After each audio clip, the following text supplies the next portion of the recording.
देवस्य नरं चैव नरोत्तमं देवीं सरस्वतीं व्यासं ततो जयमुदीरये।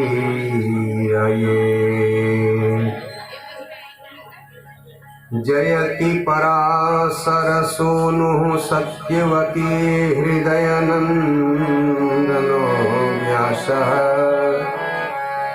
यस्यास्यः कमलगलितं वाङ्मयः ममृतं जगत्पिबति।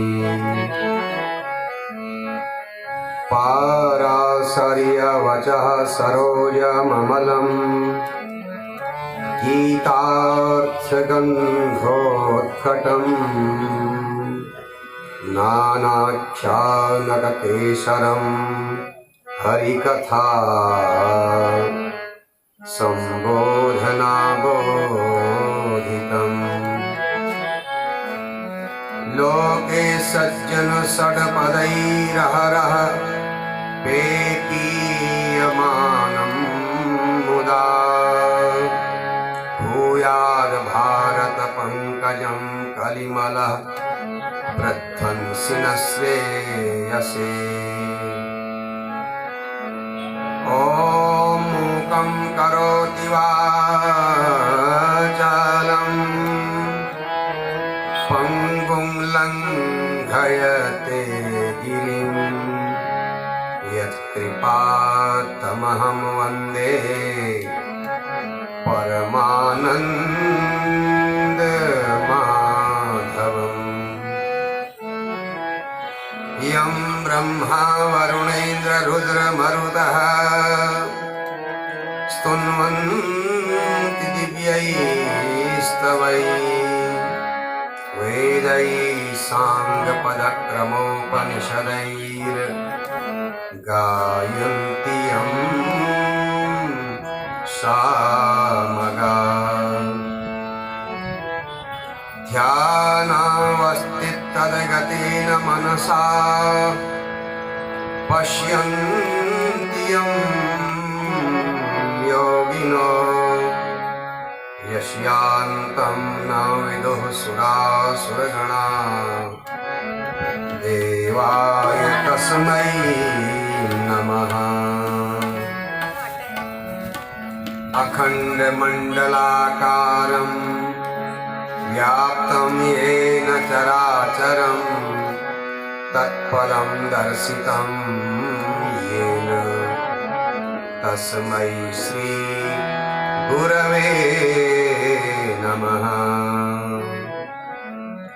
ॐ बालार्कायुततेजसां त्रिनयनां रक्ताम्बरोल्लासिनी नानालङ्कृतिराजमानवपुषां बालोदुराट्शेखराम् हस्तैरिक्षुधनुसृणीं सुमशरं पाशं मुदा बिभ्रतीं श्रीचक्रस्थितसुन्दरीं जगताम् आधारभूतां स्मृतिं कर्पूरगौरं करुणावतारं संसारसारं भुजगेन्द्रहारं सदा वसन्तं हृदयारविन्दे भवं भवानी सहितं नमामि। भवं भवानी सहितं नमामि। भवं भवानी सहितं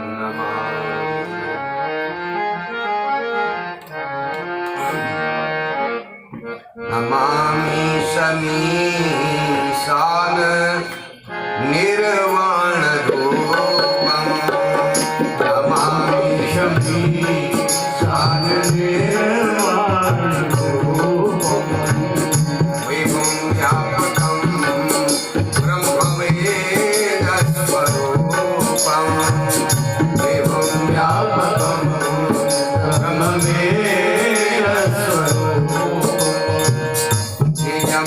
निर्गुणं निर्विकल्पं निरीहम् निजं निर्गुणं निर्विकल्पं निरीहम्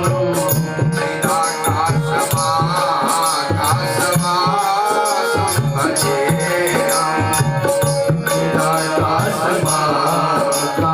चिदाकाशमाकाशवासं भजेऽहम् निराकारमोङ्कार मूलं तुरीयम् निराकारमोङ्कार मूलं तुरीयम् निराज्ञानबोधितमीशं विशेषम्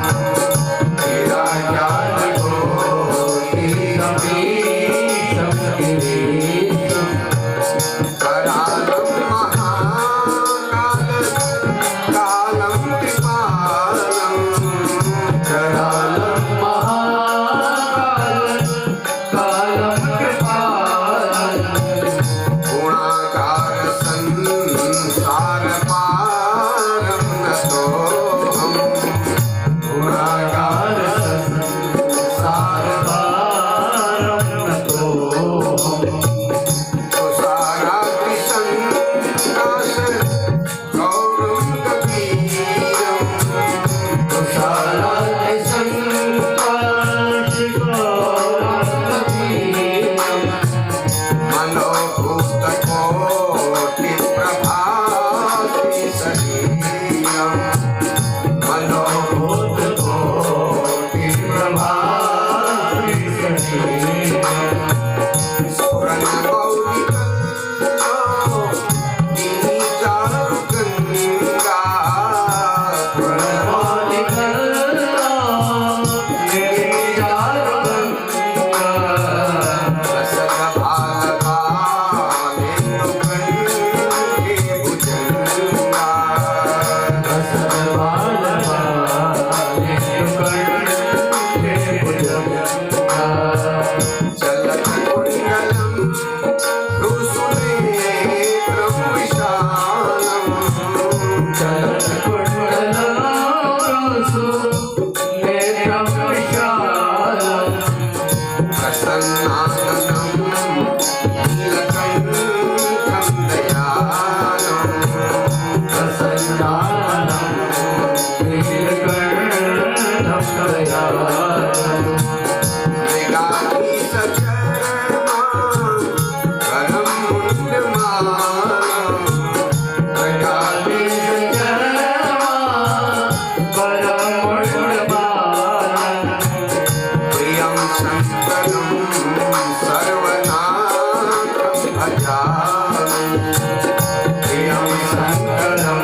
ईशान निर्गुण रूपम् विभुं व्यापकं ब्रह्मवेदस्वरूपम्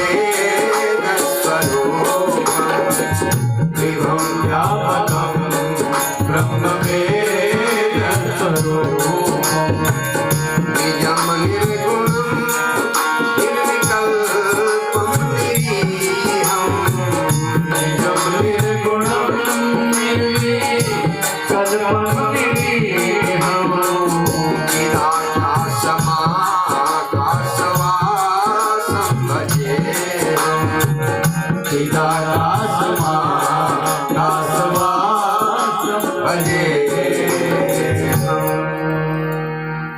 प्रेम से कहें उमापति महादेव की वृंदावन बिहारी लाल की पवन सुत हनुमान की सियावर रामचंद्र की संत समाज की सत्य सनातन धर्म की सच्चे दरबार की भारत माता की गौ माता की शिव महापुराण की उत्तराखंड के सिद्धों की सभी देवताओं की जय गंगा मैया की जय यमुना मैया की जय चारों धामों की जय भक्त और भगवान की जय हमारे यजमान जी की जय जनता जनार्दन की जय हर हर महादेव।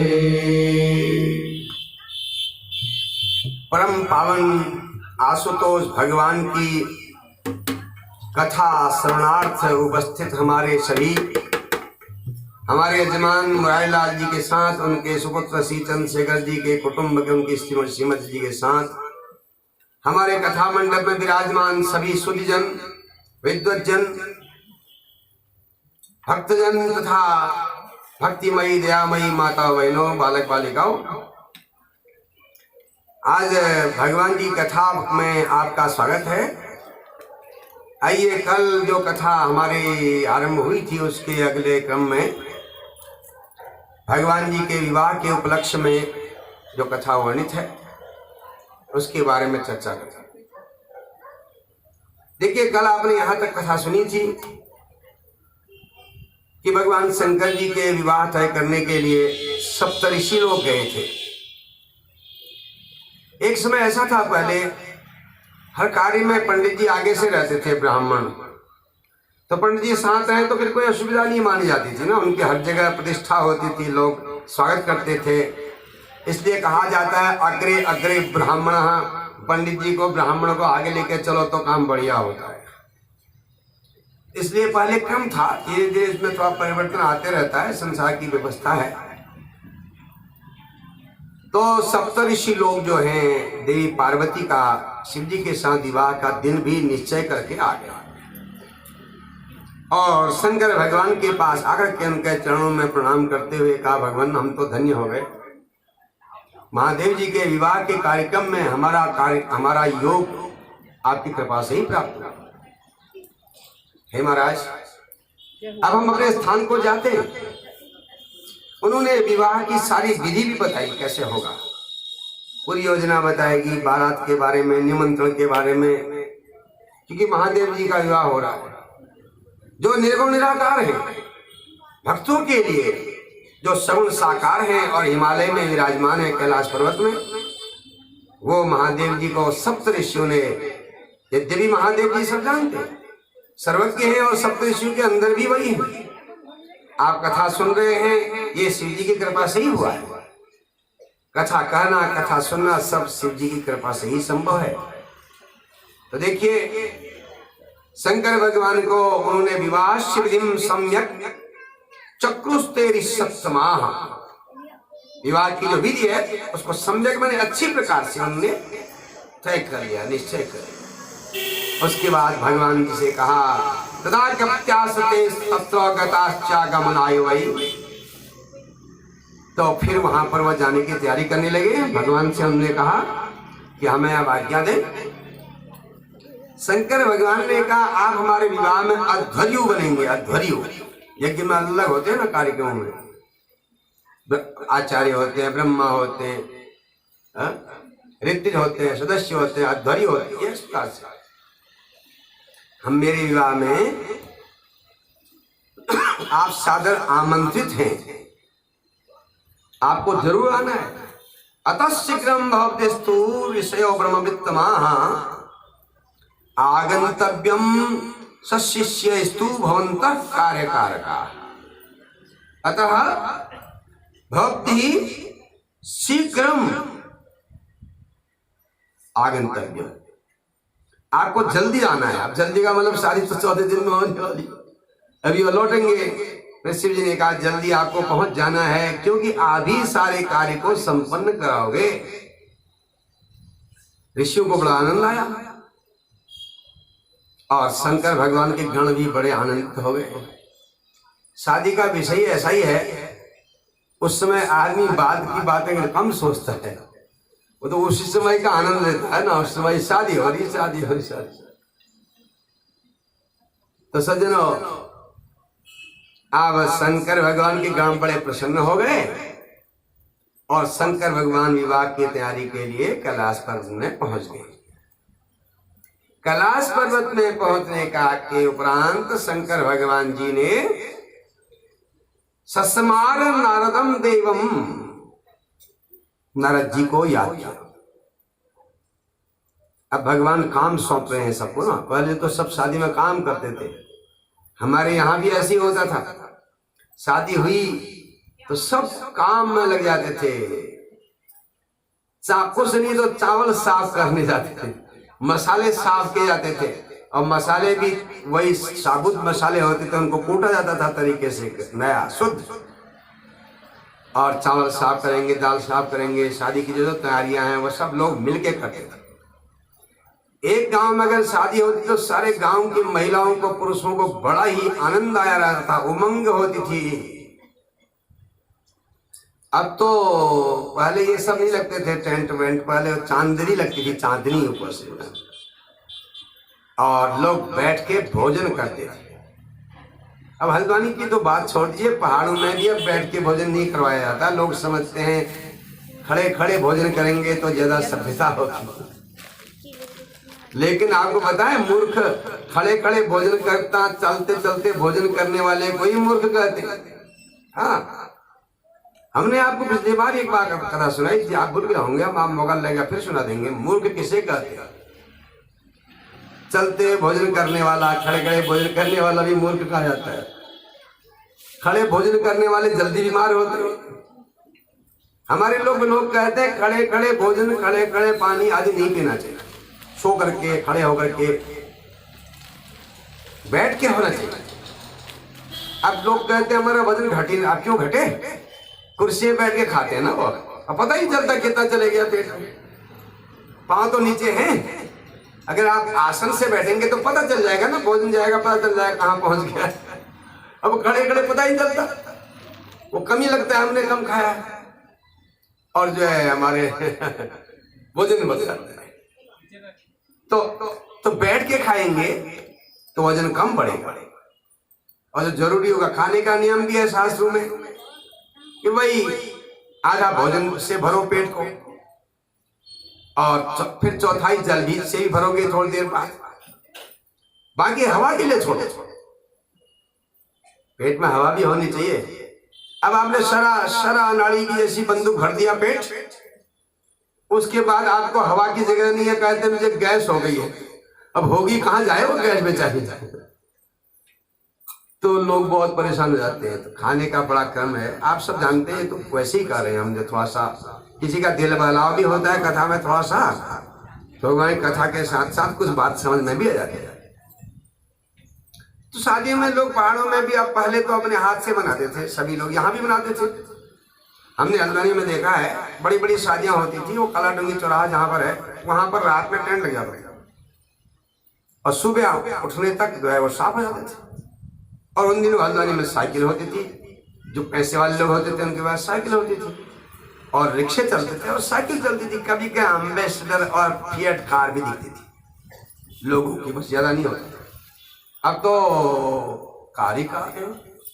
अब कौन पूछे मोटरसाइकिल स्कूटर में, लोगों को शर्म लगती है। लोग कहेंगे बताओ मोटरसाइकिल में आता है, लोग भी ध्यान से देखते हैं कैसे आ रहा है।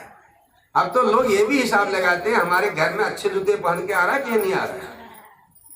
बताओ, छोटे छोटे बच्चे कहते हैं पहले भी वही जूते पहन के आए थे, आज भी वही आ रहे हैं। यहां तक हमारा सोच बदल गया। तो पहाड़ों में भी अब जो है गांव के लोग कुछ काम नहीं करते।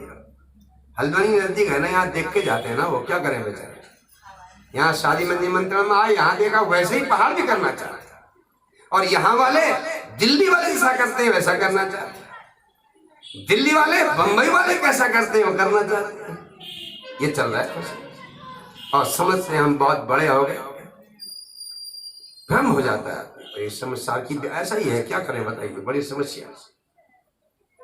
तो नारद जी को याद किया। सस्मार नारदम देव समरणात आगतस क्षणात्।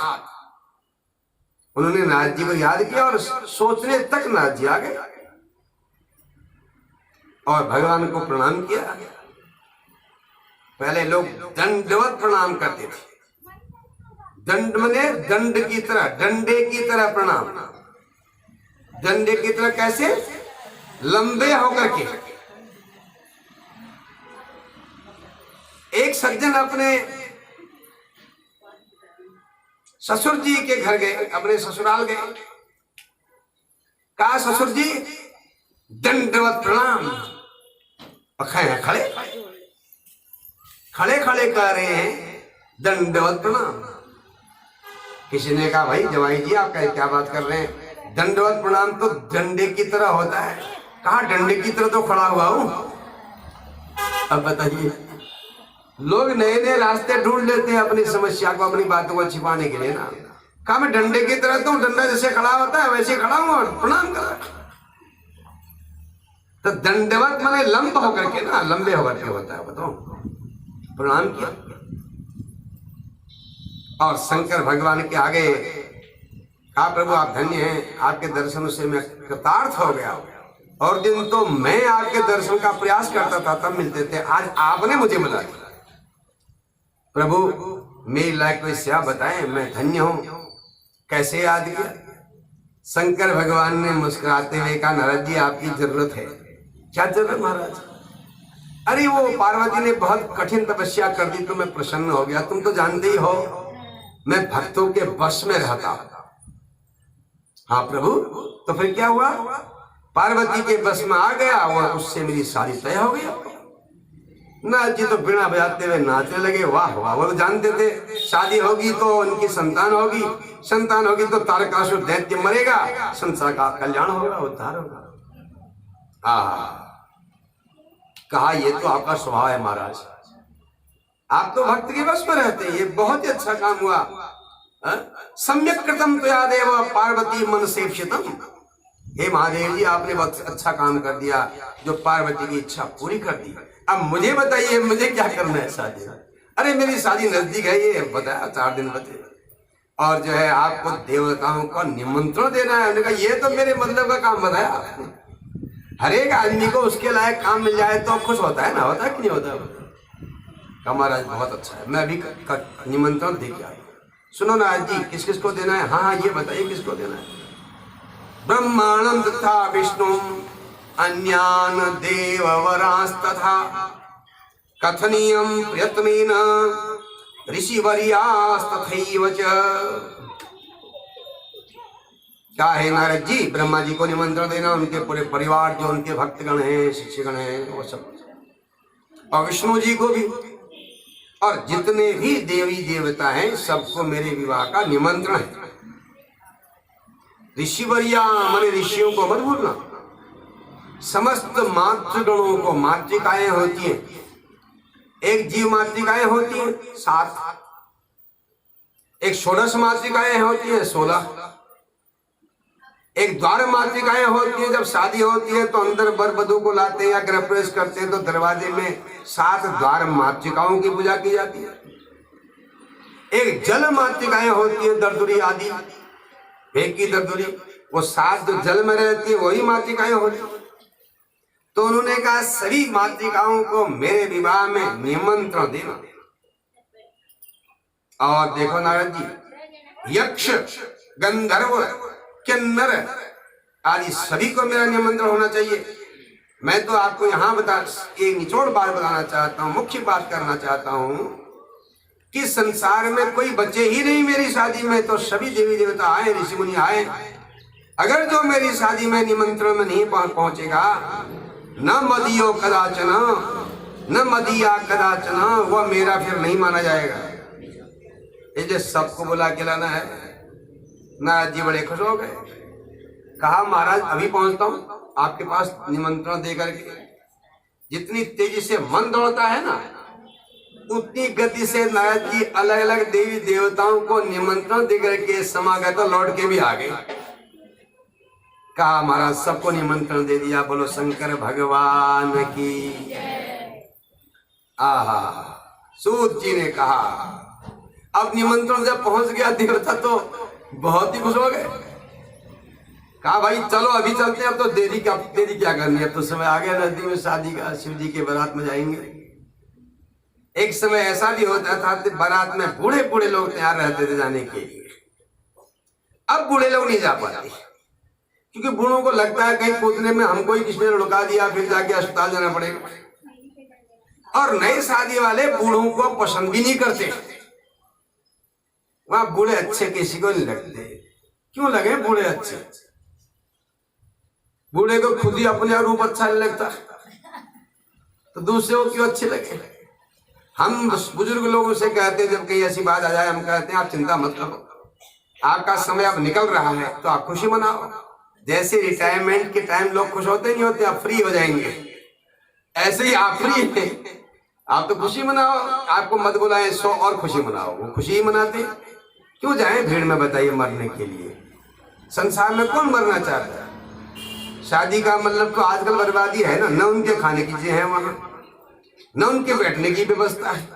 कुर्सियां हैं तो ऐसी है जिसमें बैठती लुढ़कने का खतरा है, कहीं हड्डी टूट गई तो फिर आप जुड़ना मुश्किल होगा। तो बुजुर्ग लोग कम जाते हैं, जवान लोग भी धीरे धीरे कम जा रहे हैं। जो थोड़े सियाने हो गए, 50 से ऊपर हो गए, वो नहीं जा रहे हैं। 50 के आसपास वाले भी कम ही जाते हैं। उनकी पत्नी कहती है मैं जाऊंगी, तुम क्यों फिक्र करते हो? तो देवियां भी जा रही हैं बारात में आजकल। भगवान की कृपा रही तो आने वाले दिनों में पुरुषों का आना बड़ा मुश्किल लगता है। शादियों में केवल महिलाएं ही जाएंगी, पुरुष नहीं जा पाएंगे। एक बार होगा, बाकी देवियां होंगी तो और बढ़िया लगेगा। लेकिन याद रखिए, शास्त्र कहते हैं ज्यादा गुणों को मत दे जाओ, तो 1-2 तब भी होने चाहिए साथ। कहीं बात गड़बड़ हो जाए तो वह ठीक कर देंगे। एक बारात में ऐसा हुआ ना, लड़की के माँ बाप ने कहा महाराज और तो सब कुछ ठीक है, हमारी एक इच्छा है, एक मांग है आपसे भी, बताइए। कहा बूढ़े मत जाना एक भी हमारे यहाँ बारात में। ने कहा ठीक है नहीं जाएंगे। बर के भाइयों ने उन्हें अपने पिताजी से कहा बूढ़े तो ले जाना ही मना है, क्या करें? कहा सब बूढ़ों ने कहा भैया एक बूढ़ा तब भी साथ ले जाओ, बाकी को मत ले जाओ, एक ले जाओ। तो कैसे ले जाए? क्योंकि वो तो कहेंगे क्यों लाए बूढ़ा, फिर तो शादी होना मुश्किल हो जाएगा। कहा छिपा करके ले जाओ, छिपा करके। जो ये तुम्हारे बर के सामान वाली गाड़ी है ना, उसमें पीछे से उसमें बीच में मेरे को बैठा देना, ऊपर सामान हमान कपड़े अपड़े रख करके मैं छिपा रहूंगा वहां पर। और जब मैं वहां छिपा रहूंगा,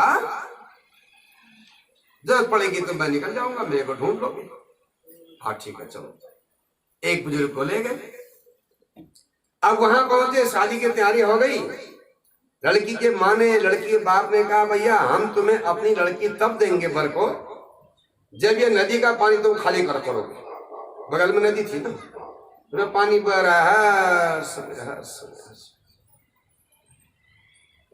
कहा हम कन्यादान तब करेंगे जब इस नदी को तुम पानी से खाली करोगे, तब हम देंगे। अब तो आफत आ गई, क्या करें? तो बारात लेकर के आ गई, यहाँ एक बड़ा बखेड़ा खड़ा हो गया, अब क्या करें?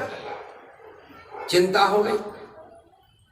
बाद में होश आया, हम एक बूढ़े को तो लाए, उससे बात करते हैं, ये समस्या का समाधान। गए वहां, कान में कहा, वो छिपे थे। कहा ऐसा कह रहे बताओ, बारात हमारे यहाँ आ गई, अब बूढ़े मर्दाना कहा हम नहीं लाए, हम दिख तो सब ठीक है भाई, तुमने कहा था बूढ़े मत देना, हम बूढ़े नहीं लाए, अब क्या परेशानी है, पानी कहाँ कब खाली करते रहेंगे, अब ये तो चलते रहता है, पानी बंद कैसे होगा? नदी का पानी कहीं कोई खाली कर सकेगा? वो तो रोज ही बहता रहता है। तो बूढ़े आदमी के कान में हल्की सी आवाज में कहा, दादाजी वो बड़ी लड़की के माँ बाप कह रहे कि नदी खाली करो तब हम अपनी कन्या देंगे। उन्होंने कहा, पगलो तुम उनसे कहना ठीक है हम नदी खाली कर देंगे, ये कोई चिंता का विषय नहीं है। और उन्हें ये भी कहा था नदी खाली करके दूध बहाओ, उसमें दूध। अगर तुम नदी खाली नहीं कर सकते हो तो दूध की नदी बहाओ। दो प्रश्न रखिए। तो उन्होंने कहा उनसे ऐसा कहो, हम भाई दो बातें तो शर्त हमारी नहीं होंगी, एक तुम्हारी होगी एक हमारी होगी, या तो तुम नदी खाली करो या हम नदी खाली करेंगे। तुम नदी खाली कर देते हो तो हम दूध की नदी बहा देंगे, ये कह दिया। एक काम तुम करो, नदी तुम खाली कर दो, दूध की नदी हम बहा देंगे। उन्होंने आगे कह दिया, वो तो जांच कर रहे थे ना ये कितने होशियार लोग हैं करके। उन्होंने कहा महाराज हम दो काम तो नहीं कर सके, दूध भी बहाएं और नदी भी खाली करें। आप नदी खाली करोगे, दूध की नदी हम बहाएंगे। उन्होंने कहा तुम बूढ़े को लेके आओ कि देख हक्के बक्के लगे, तुम जरूर किसी बूढ़े को लेके आए हो, ये बूढ़ा ही बता सकता है ऐसे उपाय। तो उन्होंने कहा भैया बूढ़ा बूढ़ा तो हम कुछ नहीं लाए, हमने तो ये बात आपकी जो है आपकी शर्त के अनुसार तय किया। ठीक है, कन्यादान हो गया, शादी हो गई। देखो बूढ़े आदमी को लेने का कितना फायदा हो गया। अभी एक पुरानी कहानी भी लोग कहते हैं, यहाँ हमारे माता जी कह रहे हैं ढोल में लिख करके गए करके, अब ढोल में तो हवा ही नहीं पहुंच पाएगी, मर पड़ेगा वो। तो ये पुरानी कथा, हम कथा भी वही कहना चाहते हैं जिसमें लोगों के दिल में भ्रम हो जाए ना। अब ढोल बंद करके ले जाए तो फिर तो हवा मर जाएगा वो। तो है ये भी कहानी है, ये उन्होंने सही कहा। तो सज्जनों सियाने लोगों के बिना कोई काम नहीं बनते, कहने का अभिप्राय ये है। तो शंकर भगवान की बारात में सभी देवी देवता चल पड़े और शंकर भगवान की शादी के दिन भी आ गया और भगवान को सजाने लगे। यहाँ बताया कि मातरः सप्ततास्तत्र शिव पूजा भूषा विधिम परम चक्रे च मुदायुक्ता यथा यज्ञम तथा पुनः। 7 मातृकाएं जो हैं, कल्याणी मंगला भद्रा पुण्या पुण्यमुखी जया विजया, ये 7 देवियां शंकर भगवान को सजाने लगे और सभी देवता अपने अपने वाहनों में वहां पहुंच गए। सूत जी कहते हैं वो देवियां सजा रही हैं तो कोई अलग से चीज लगाने की जरूरत भगवान जी के लिए नहीं है। उन्होंने क्या किया, उन्होंने कहा ये तो पूर्ण पर ब्रह्म है, सब सामान तो इनके पास है सजाने का। तो उन्होंने क्या किया, सूत जी कहते जरा ध्यान से सुनो। चंद्रमा वो किनारे पर है ना भगवान के सिर पर, तो देवी ने चंद्रमा को बीच में लगा दिया, ऐसे कर दिया ना गोल, ऐसे मुकुट बीच में हो गया। चंद्रस्तु मुकुट स्थान सानिध्यम अकरोत् तदा। और तिलक की जगह पर भगवान की तीसरी आंख है ही, तिलक का काम कर रही है। कानों में आभूषण सर्प, एक एक सर्प कान में लटका दिया, मणि वाला सर्प ऐसे कान में लपेट करके नीचे को लटक रहा है, मणि यहाँ भी लटक रहा है मणि। और शरीर में जो लोग लगाते हैं सुंदर सुगंध आदि और पाउडर, आजकल लोग पाउडर क्रीम लगाते हैं। नए जमाने में तो अब तो लड़के भी ब्यूटी पार्लर जाने लग गए। भगवान की कृपा रही तो कुछ दिन में बूढ़े भी जाएंगे। हाँ जा रहे हैं। अभी हमने एक दिन देखे थे 4-5 बुजुर्ग माताएं आ रही थी, तो अचानक हमको लगा ये तो इस लोग के दिखते ही नहीं, दूसरे लोग जैसे दिखाई देते हैं, क्योंकि उनने मुंह सजा रखा था और ये भौंज होते वो छिल रखे थे भौंज। तो भौंज होते जहां पर छिल रखे थे वहां पर सफेद दिख रहा था, ऊपर साइड भी नीचे भी, बीच में काला दिख रहा था। हमने कहा बुजुर्ग महिलाओं की क्या बुद्धि आ गई बताओ, और चार के चार लगी है कमर टेढ़ी करके। जब नजदीक आए तब पचरा चला ये तो इसी लोग के। हाँ, ये चल रहा है। अब जवान जो करेंगे बूढ़े क्यों नहीं करेंगे बताइए। संसार में अपने चेहरे को चमकाने का मन किसका नहीं होता, सब चमकाने में लगे, लेकिन कितना ही चमकाते रहो वो कभी चमकता ही नहीं, फिर थोड़ी देर के लिए चमकता है और उसको धोने के बाद मुंह में बार बच जाते हैं।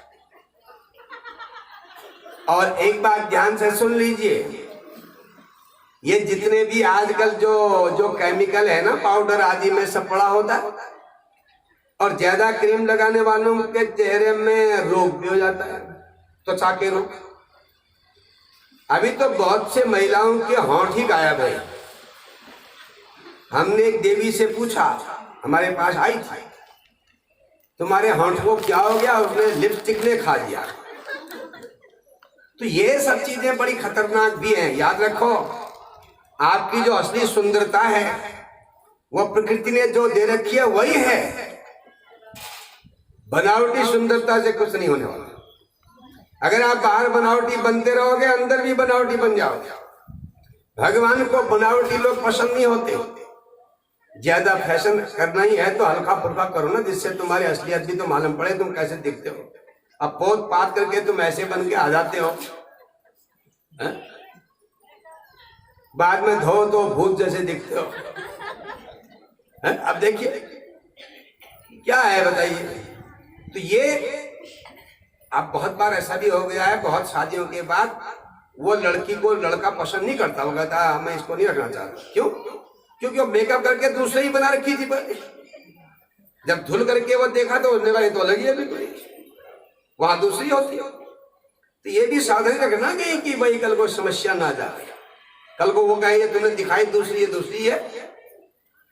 तो सज्जनों, भगवान शंकर को जो है वो जो सजावट के लिए जो कुरमुले आदि बनाते हैं लोग जो है मुंह में, वो तो उनका भस्म है,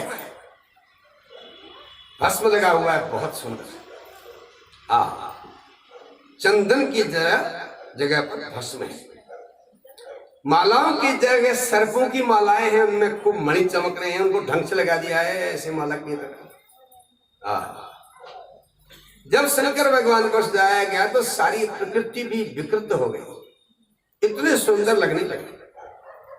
पुष्पदंत कहते हैं, अशित गिरी सोन स्यात् कज्जलम सिंधु पात्रई सुर तरुवर शाखा लेखनी पत्र मुर्वी लिखति अधिगृहीत्वा शारदा सर्वकालम तदपि तरुगुणानाम ईश पारम में आते।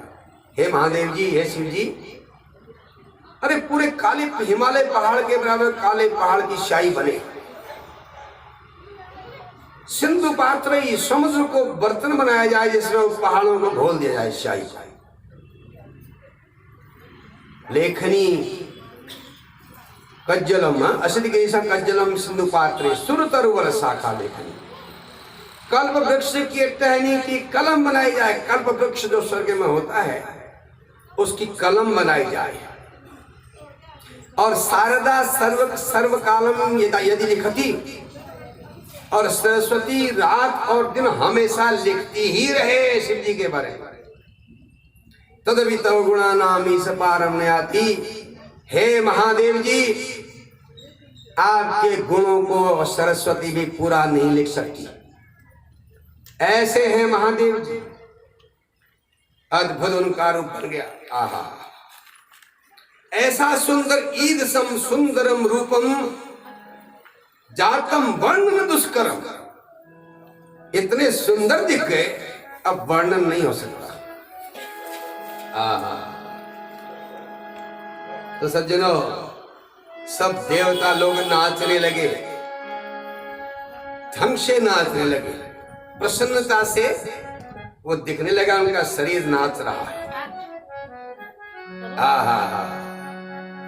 शंकर भगवान के गण भी अलग अलग प्रकार के बाजे बजाने लगे और नृत्य करने लगे।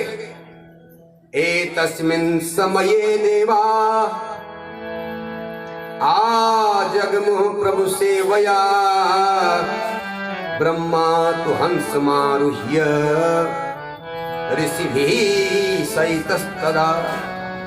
इसी समय अब देवता लोग शंकर भगवान की सेवा के लिए आ गए।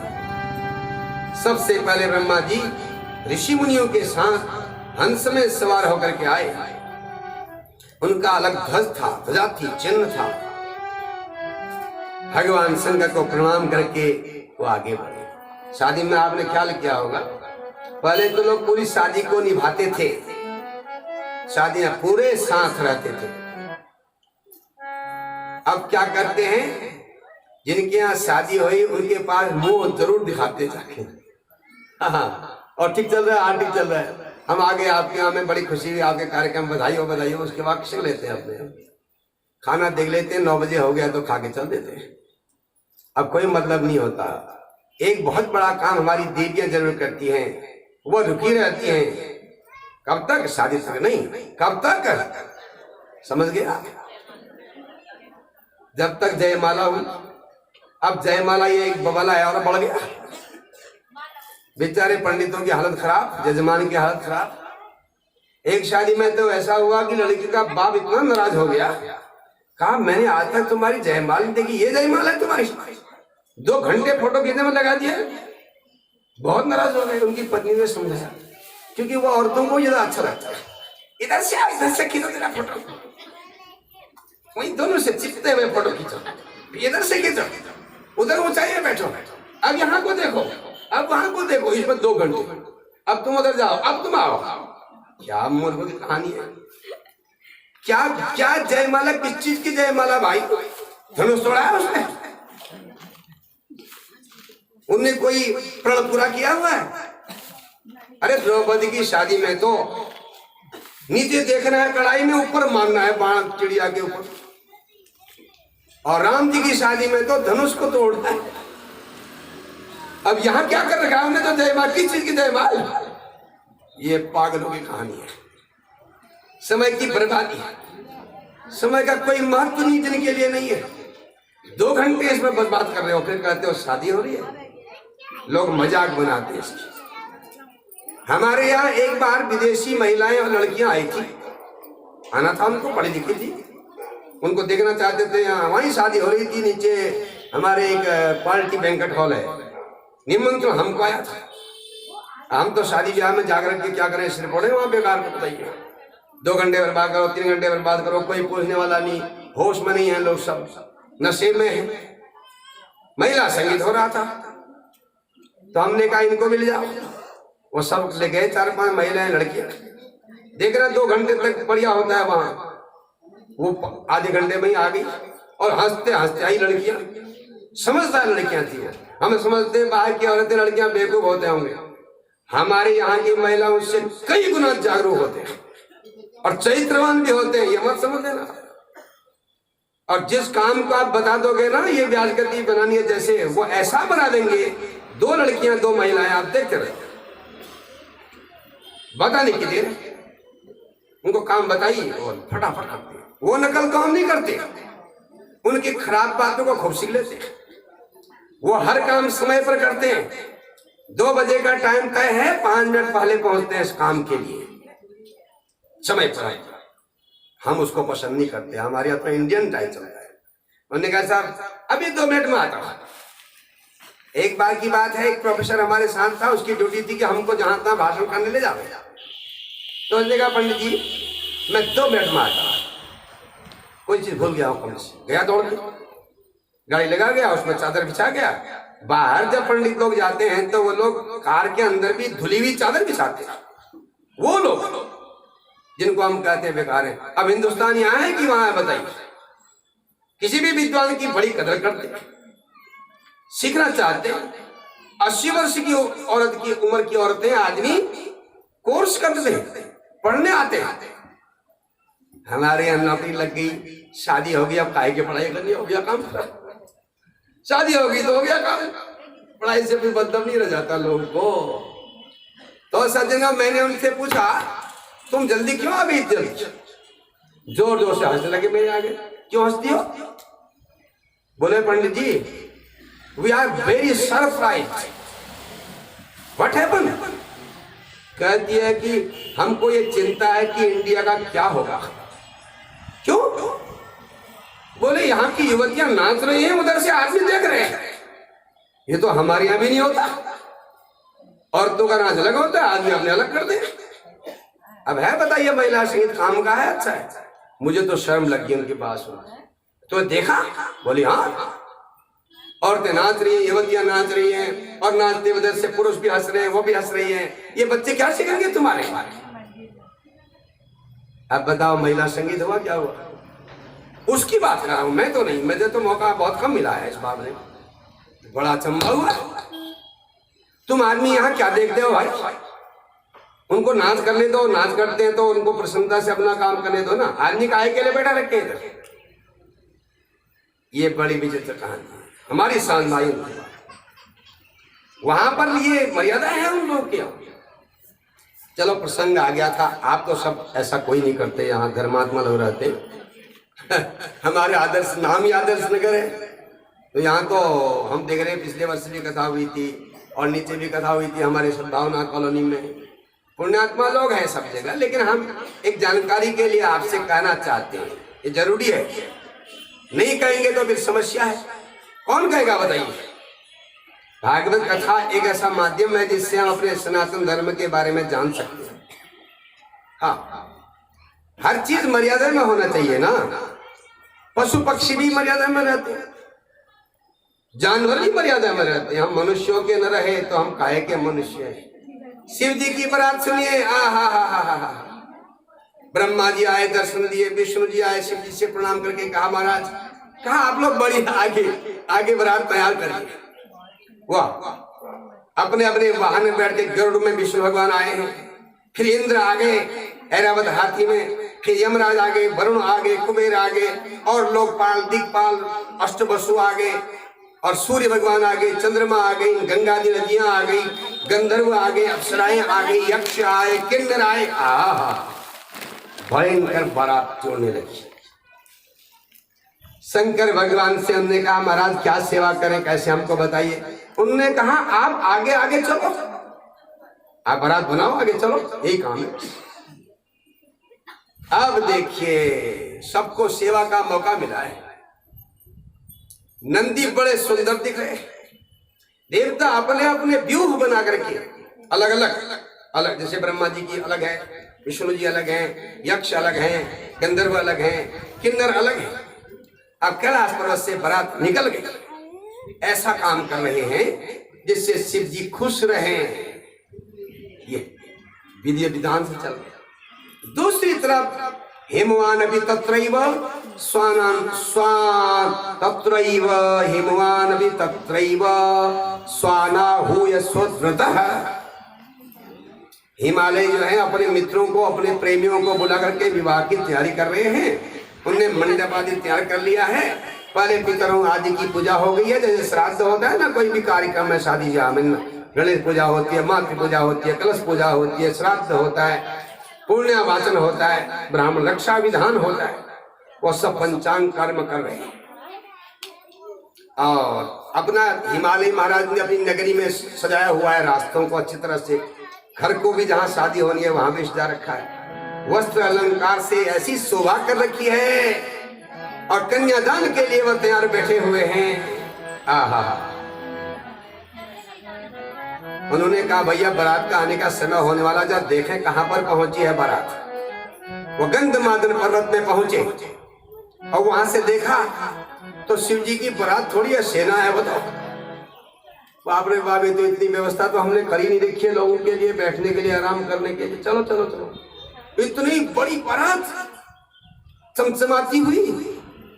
चलो भाई और शिविर बनाते हैं। फटाफट उन्होंने आदेश दिया और हर एक देवताओं के आराम करने के लिए शिविर बनाए गए, भोजन आदि की व्यवस्था बढ़ाई गई, और वर जी की प्रतीक्षा करने लगे विवाह करने के लिए। एतस्मिन् समये रुद्रः समीपे स्वलैर्वृतः आजगाम महावीर्यः सर्वसिद्धि समन्वितः। अब आगे शंकर भगवान अपने गणों के साथ, भक्तों के साथ, सब सिद्धियां जिनके साथ हैं। इसको सुनकर के हिमालय बड़े सतर्क हो गए और सोचने लगे मैं धन्य हो गया हूं। हिमालय तो विस्मित हो गए। तो सज्जनों, हिमालय महाराज की जो पत्नी है उसका नाम है मीना। उसको थोड़ा सा गर्व हो गया है कि मेरी बेटी जो है अब जगत माता हो जाएगी, क्योंकि शंकर भगवान जगत पिता है, महादेव है, और मैं जगत माता की भी माता। तो थोड़ा अहंकार हो गया। अभी शिव जी को उसने देखा नहीं है, क्योंकि शिव जी को तो वही देखते हैं ना जो तपस्या करते हैं। बेटी ने देखा है? देखा नहीं है। सोचने लगी कभी मैंने देखा नहीं वर्जी को, आज देखूंगी, देखे कैसे वर्जी है। जिस शिव जी के लिए मेरी बेटी ने इतनी बड़ी तपस्या की है, अब देखेंगे कैसे हैं वह शिव जी। बड़ी खुश हुई है। और देखिए, देवियों का स्वभाव होता है, उनमें प्रसन्नता पुरुष से अधिक होती है, तभी तो श्रृंगार करते हैं। उनमें उत्साह भी अधिक होता है हर काम में। अगर घर में गृहिणी ना हो तो वो घर में उत्साह नहीं दिखाई देता, उसमें सुंदरता नहीं दिखाई देती। सुंदरता का, प्रसन्नता का, उत्साह का, खुशी का दूसरा रूप है देवियां, कन्याएं, स्त्रियां। तो मैना ने क्या किया, पहले एक बड़ा योजना बना ली उसने नारद जी से कह रखा था कि जब शादी होगी तो उसमें जब बारात आएगी तो आप मुझे बताओगे कौन से शिव जी हैं, क्योंकि बहुत सारे आएंगे, मैं अंदाज नहीं आएगा।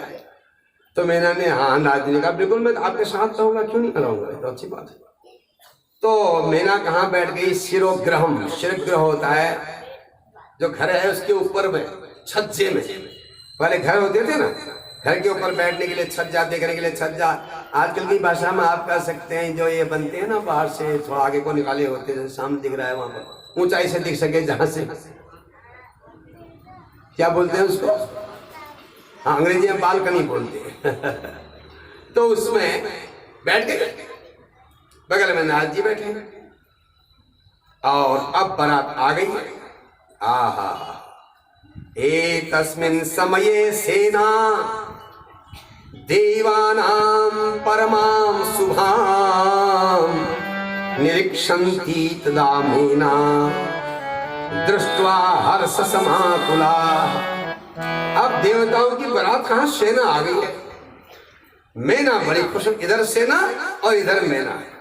मैना बड़ी खुश है सेना को देख करके।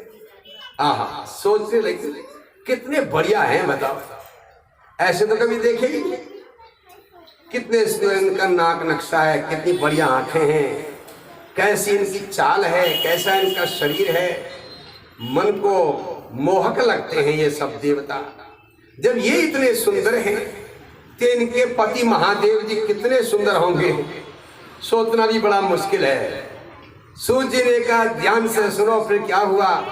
प्रथम चैव गंधर्वाः सुंदरा सुभगास्तथा। अब गंधर्व आ गए।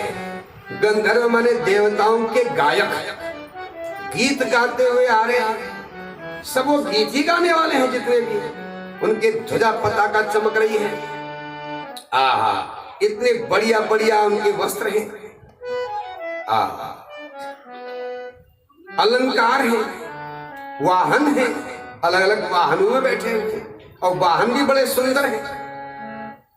अलग अलग प्रकार के बाजे बज रहे हैं। मैना ने इतने बाजे कभी देखे ही नहीं। हारमोनियम भी बज रही है, ढोलक भी बज रहा है, तबला भी बज रहा है, मजीरा भी बज रहा है, बड़ा बड़ा ताल बज रहा है, झांझर बज रही है। आजकल की भाषा में कहीं सितार बज रहा है, बीड़ा बज रही है, ओ बाजे ही बाजे, कितने किस्म के। और उसी प्रकार से गीत हो रहे हैं। मेरा चकित हो। उनके बीच में गंधर्वों के राजा हैं विश्वावसु, उन्हीं को शिव समझ बैठे। थोड़ा अहंकार आया है ना, समझने लगी नारद जी क्या बताएंगे, मैं पहचान लूंगी शिव जी को, यही है शिव जी नाचने वालों के बीच में। कहा नारद जी अयम भाई भविता रुद्र, ये शिव है ना बीच में। शंकर ने कहा कि मुझको काहे के लिए बैठाया आपने यहाँ, शिव कहां से आए, ये तो शिव जी के गायक हैं, देवताओं के गाने वाले लोग हैं ये। अच्छा, और गाने वाले जो गंधर्व हैं उनके स्वामी हैं वो। अच्छा, इससे भी बढ़िया होंगे शिव जी।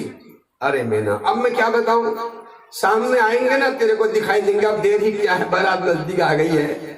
अभी तो गीत वाले आए हैं, ध्यान से देखो मैना, चिंता मत करो।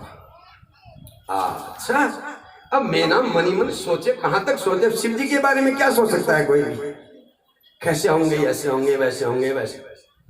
सरस्वती जी की महिमा नहीं लिख पाएगी जिंदगी भर, और उस शिव जी को मैंने अपने मन में सोचने की तैयारी कर ली, तो इससे भी अच्छे होंगे शिव जी। अरे जब तक बात चली रही थी, अब यक्ष आ गए। तस्मिन् अंतरे यक्षा मणिग्रीवादयश्च, मणिग्रीव आदि यक्ष आ गए। वो गंधर्वों से दुगुने सुंदर थे, उनके जेवर, उनके वस्त्र उनसे भी सुंदर थे, उनकी ध्वजाएं पताकाएं और सुंदर थी, दुगुनी। अब मैना तो बड़ी चक्कर में पड़ गई, ये पहले से भी ज्यादा सुंदर आ गए। मैं वहां शिव जी को ढूंढ रही थी, ये तो यहाँ हो सकते शायद। अब उनके बीच में यक्षों के राजा कुबेर जा रहे हैं बड़े वाहन में। मैना ने कहा यही है बस, अब तो कोई दूसरा हो ही नहीं सकता, इससे सुंदर कहाँ होंगे शिव जी बताओ। नाथ जी अब ये अयम रुद्र स्थान रहती, ये है ना शिव जी। नाथ जी ने कहा ना, वरुण समागतः, वरुण आ गए, वरुण जल के देवता, वो और सुंदर थे। तब तक धर्मराज आ गए, उनकी शोभा और दुगुनी सुंदरता थी। तब तक इंद्र आ गए, तावत इंद्र समायातः सर्वदेव वरस्वः।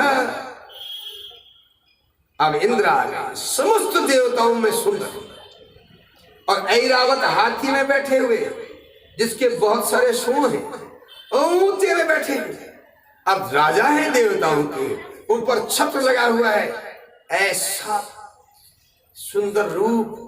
मैना तो देखते ही रह गई, आंखें बंद ही नहीं होती, अब तो मन करता है इन्हीं को देखते रहो। नारद जी ये है ना, वर्जी तो ऐसे आसन में इसी प्रकार के हाथी में बैठ के आएंगे ना मैना, ये तो शंकर भगवान के सेवक हैं, देवताओं के राजा इंद्र हैं। अच्छा, आज इंद्र भी देख लिया हमने। हाँ ये तावत सूर्य समायातः, अब सूर्य भगवान आ गए। सूर्य भगवान मूर्त रूप में आए हैं, मनुष्य की तरह से देवता बनकर के। जब सूर्य आने लगे तो चमचमाहट होने लगी, मैना की आंखों में भी चकाचौंध होने लगी आंखें। मैना ने तो आंखें बंद कर ली, बीच बीच से देख रही है, अरे इतने सुंदर है ये। अब आया सामने, चमक वाले वर्जी ही होंगे, यही है ये असली में। अब आ गया नाथ जी है ना शिव जी। अरे ये सूर्य भगवान है। अच्छा सूर्य है। तावत चंद्र समायातः, अब चंद्रमा आ गए। मैना तो पागल ही हो गई, इनसे भी सुंदर होंगे अभी शिव जी, एक से एक बढ़िया तो चलेंगे, अब इनसे बढ़िया कैसे होंगे? मैना का दिमाग काम नहीं करता। नाथ जी ये बताओ, क्या शिव जी इनसे भी अच्छे होंगे? अरे ये तो शंकर भगवान के सेवक आ रहे हैं अभी तक, अब तुम शिव जी की बात मुझसे पूछते हो? तुम खुद देखोगे ना, मैं अंगुली से बताऊंगा ये है शिव जी। अच्छा, मैंने तो बड़ी अचंभे में पड़ गई। जब शिव जी आएंगे मैं तुमसे कहूंगा ये शिव जी हैं, अपनी आंखों को पूरी खोल के देखना, फिर आंखों को अच्छी तरह उघाड़ लेना, ठीक है कि नहीं? अच्छा महाराज, अच्छा ठीक है। तब क्या हुआ, जब वो बात चली रही थी, चंद्रमा आ गए, उनके चारों तरफ तारे टिम टिम टिम टिम टिम टिम टिम टिम, चंद्रमा तो सुंदर ही। मैंने कहा ये एक नए किस्म के आ गए, यही होंगे अब, क्योंकि इनकी तरफ चारों तारे भी तो चमक रहे हैं। कहा ये है शंकर भगवान? ना ये चंद्रमा है। आहा, चंद्रमा ये है, नजदीक से देख लिया पर। ओहो, अब क्या देखती है? मैंने चक्कर में पड़ गई।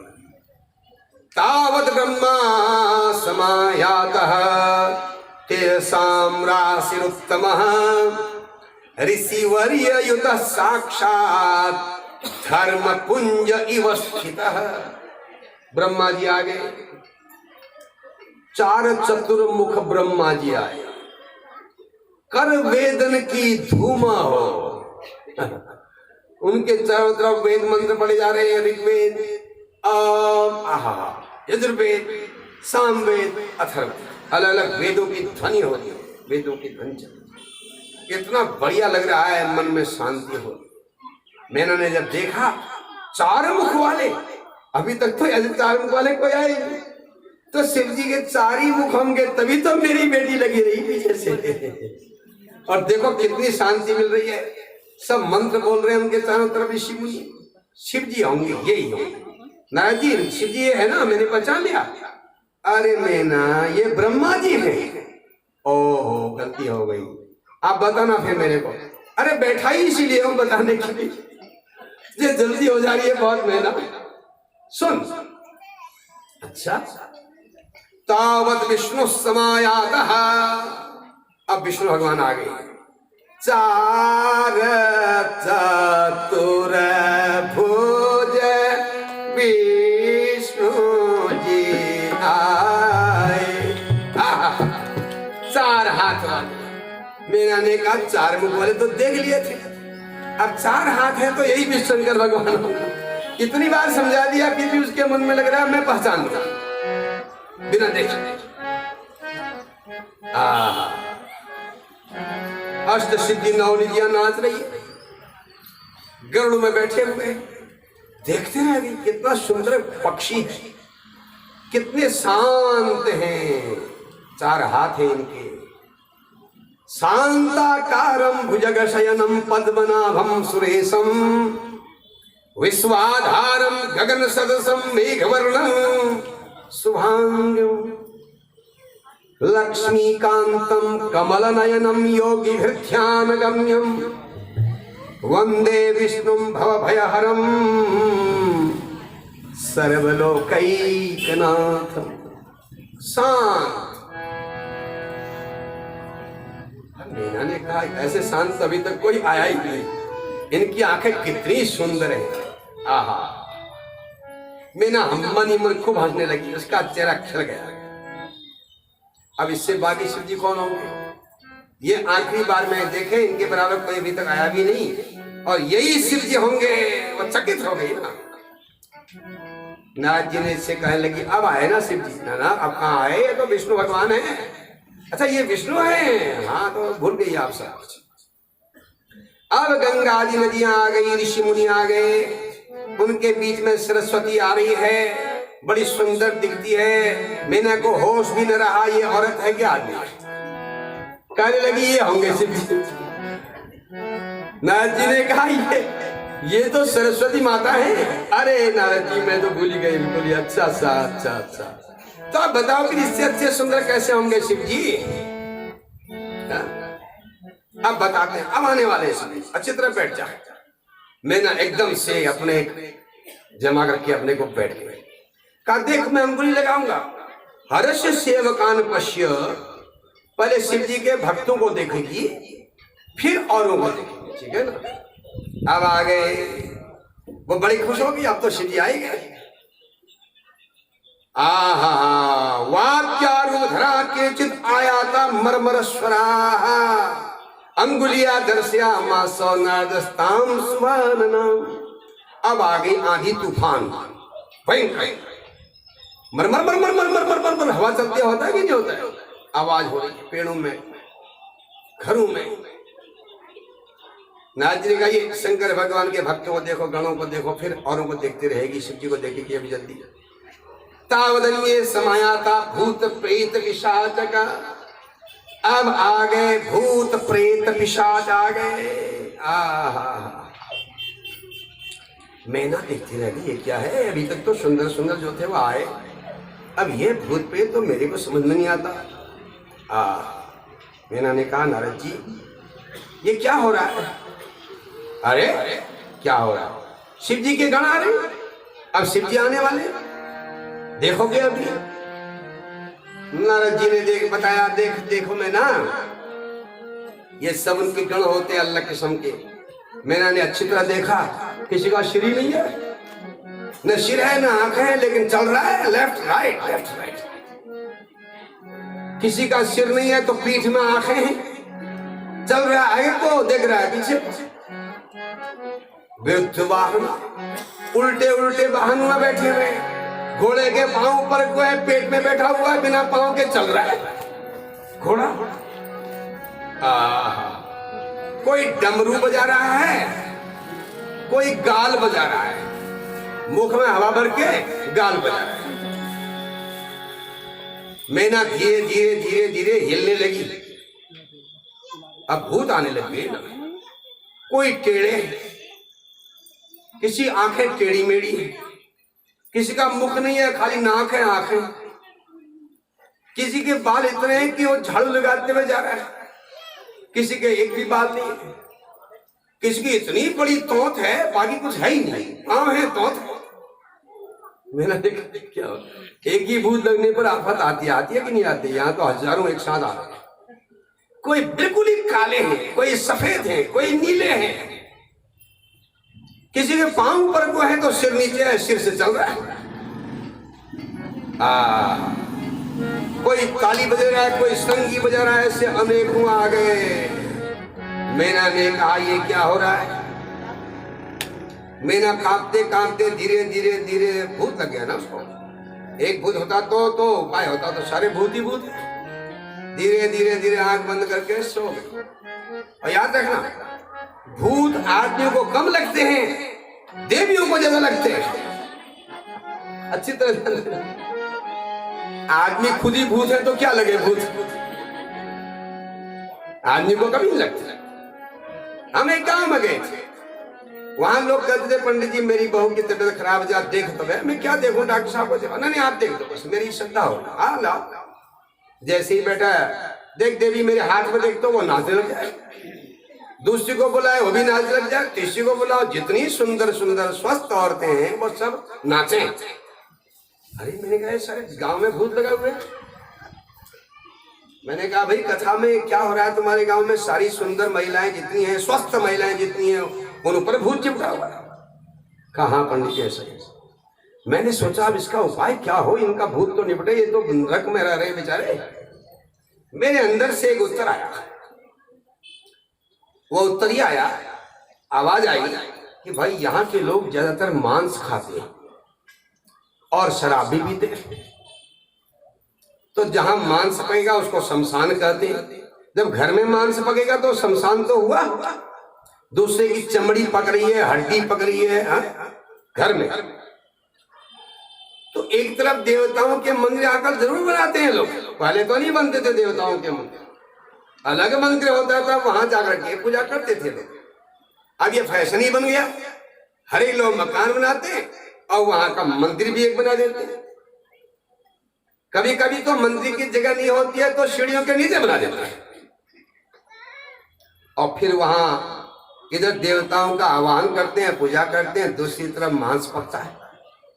अब देवता क्या करें? वहां उस मांस की दुर्गंध से देवता, अगर पहले तो होंगे नहीं जहां मांस खाते हैं लोग, अगर मांस खाने फिर भी होंगे तो उस मांस के पकते ही वो भग गए होंगे सब। अब कौन आएंगे? खिड़की से, रोशनदान से, दूर दूर शमशान घाटों से भूत प्रेत अब खाएंगे भाई, हमारे लिए बन रहा है। अब देखते किसको पकड़े, किसके जरिए खावे। जो प्रेतात्माएं होती है इनके पास शरीर नहीं होता है ना, ये दूसरे के शरीर में प्रवेश कर करके फिर उसके मुंह से खाते। अब भाई किसको पकड़ा जाए? वो जानते हैं बूढ़े पकड़ने का कोई फायदा नहीं है। न बुढ़िया को लगता है भूत, न बूढ़े को लगता है, जवान को लगता है। वो भी जवान बेटी को या बहू को लगता है, फट वो उस पर चिपट जाता है। हमारे मन में ये उपाय आ गया। सोचते सोचते अगले दिन कथा में हमने कहा भाई तुम्हारे यहाँ मांस कितने लोग खाते हैं? पता चला सभी खाते हैं। आपके घर में देवता है? उन्होंने कहा हाँ है। तो देवता क्या करेंगे? तुम्हारे यहाँ तो देवताओं की मूर्तियां, भूत बैठे हुए, वो तो भाग गए। तो भैया अगर तुम शांति चाहते हो तो आज से मांस खाना बंद करना और मदिरा मत पीना घर में। हाँ, अगर इसका खाना पीना बंद हो जाएगा तो फिर भूत तुम्हारे घर आके क्या करेगा बताइए? फिर क्या फायदा? भूत तो उसी घर में आता है जहां उसके खाने पीने का सामान होगा। अब आप लहसुन प्याज भी नहीं खाते, भूत क्यों आए वहां? अब बाला यहाँ क्या करेंगे भाई, ये तो पूजा पाठ वाले हैं, सब टीका चंदन लगाते हैं। उन महिलाओं को, लड़की युवतियों को ज्यादा भूत लगता है जो विवाह के बाद टीका नहीं लगाती, मांग नहीं पड़ती। तो भूत कहता है मैं ही पकड़ लूं इसको। ये हमने देखा, ये हमारा अनुभव है। वो तो आप ज्यादा, क्योंकि हमारे पास लोग आते रहते हैं समय समय पर, अब तो बंद कर दिया, तो आते रहते। तो अगले साल उन्होंने मांस खाना बंद किया और एक आदमी ने मुझसे कहा, पंडित गुरु जी हमने लगभग 60% लोगों ने मांस खाना बंद कर दिया है और 60% महिलाएं अब बीमार नहीं। अब जो खाते हैं उनके यहाँ है, ये कैसे छोड़ेंगे ये लोग? अरे तुमको क्या मतलब, तुमने छोड़ दिया? हाँ मैंने छोड़। तुमको पिछले लगा उसके, उनको तो बता दिया पिछले वर्ष ही, जब तक वो उजड़ेगा नहीं तब तक छोड़ेगा नहीं। मनुष्य होकर के दूसरे की हड्डी चबाने में सुख मानते हो तो समझ लो उस दिन में तुम्हारी हड्डी चबाने की तैयारी है। यहाँ कोई नहीं है इसलिए हम करें, नहीं तो डर लगता है कहने में ना। आगे खतरा भी है, सच बात है, ये तो नियम है, जैसा आप करोगे वैसा आपको मिलेगा। तो सज्जनों, भूत प्रेत से इतने भूत प्रेत लग गए मीना को, वो बेहोश हो गई। नाथ जी ने कहा ये तो बड़ा बवाला हो गया, औरतों के पास बैठना तो बड़ा खतरा है भाई। ये कब बीमार हो जाए क्या पता, और कब नाराज हो जाए, कब खुश हो जाए। ज्यादातर देवियां जल्दी खुश भी हो जाती है और जल्दी नाराज भी हो जाती है। ये देवियों का स्वभाव होता है, क्षणे रुष्टा क्षणे तुष्टा, रुष्टा तुष्टा क्षणे क्षणे। सज्जनों, अब शंकर भगवान आ गए। नाथ जी ने कहा ये पगली जो है अभी तक कहती है शिव जी आ गए, वो शिव जी आ गए। अब जब शिव जी आ गए तो मुझे इसको ये बेहोश हो गई। उन्होंने उनको तिलक टीका लगाया, विभूति लगाई, मंत्र पढ़ा, पूर्ण मंत्र स्वरूप है। मेरी शक्ति गुरु की भक्ति, मंत्र पढ़ा, उसको पानी पिलाया, मीठा पानी छिड़का उसके मुंह में, वो होश में आ गई, आंख खोलने लगी। भूत भग गया ना, नारद जी बैठे रहे वहां। उसके बाद आंख खोले, क्या हो गया नारद जी, मुझे क्या हुआ था? अरे आप तो बेहोश हो गए थे। कहाँ शिव जी आ गए? हाँ वो देखो पीछे पीछे वो तो जो भूत प्रेत दिख रहे हैं ना, उनके बीच में एक दिख रहे हैं, वो जो उसमें बैठे हैं, सुंदर बैल बैठे हैं नंदी में, और कितने सुंदर है। देखो अब देखो, अंगुली से मैंने खूब आंख उघाड़ करके देखा। आप उसको दूसरे ही दिखते, जैसे वो नारद जी बता रहे हैं वैसे दिखते ही नहीं। आई शिव जी की बारातिया हिमाचल नगरी, आई शिव जी की हिमालय नगरी, आई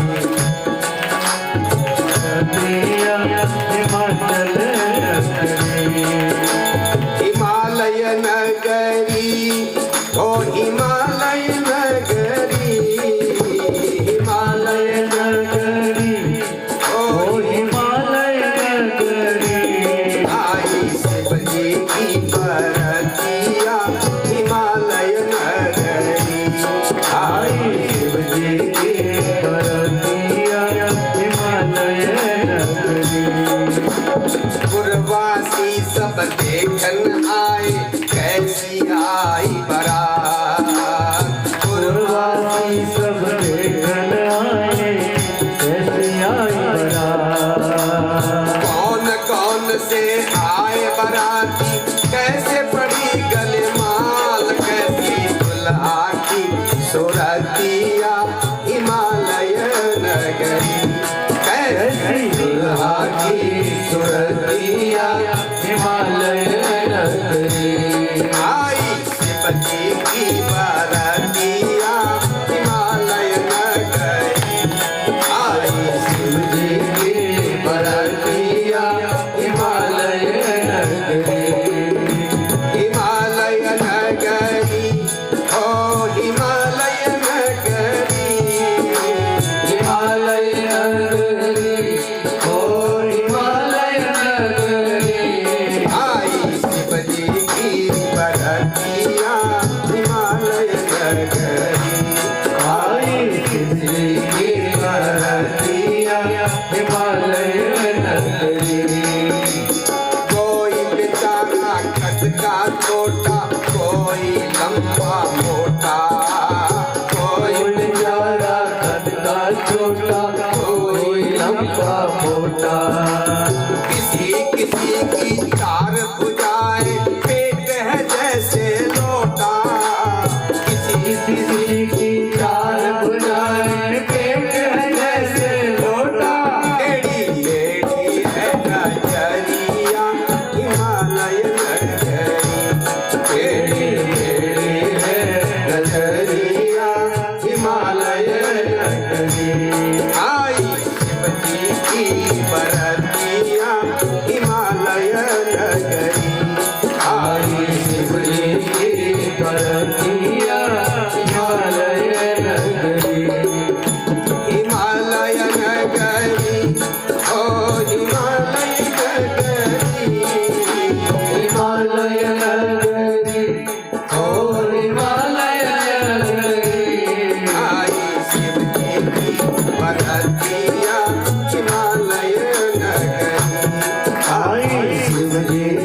मैना की आरती उतारे भजन करने आए।